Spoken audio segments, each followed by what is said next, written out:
Ikatulo nga pinaka-common nga sakit sa mga Pilipino mao ang taas nga choles, taas nga kolesterol.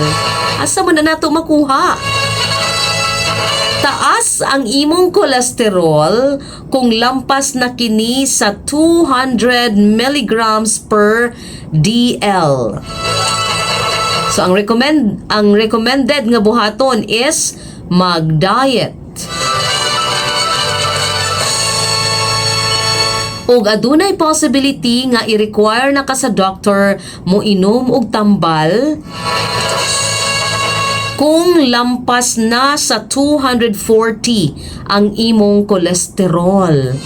Di man na nato mahibaw-an, uy kinahanglan na pud ay ko kuano kanang general check-up o magpa-executive check-up gyud ta every first month of the year para atong mahibaw-an kung unsay dapat natong i-control kay basin og grabe na natong kaon unya di ay daghan na daytag mga gipanghambin nga mga sakit.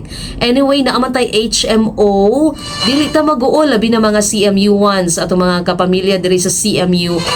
Gamita inyong HMO pagpakuan mo, pagpa-check up na mo karon pa lang para nga inyong mahibaw-an kung sa inyong mga dapat i-control kay basin og lami na kay inyong kaon din ha unya di ay taas na inyong kolesterol.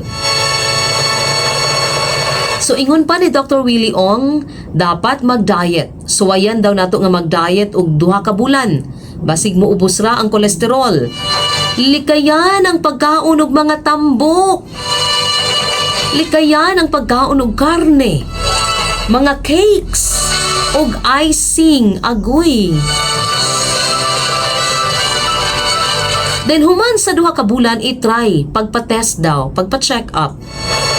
O, pagpa-check up, ipa-test again ang imong level sa kolesterol. Pero kung lapas paghihapon kini og 240 milligrams per DL, kinahanglan nagyug ka mo tumar og tambal nga gitawag og statins.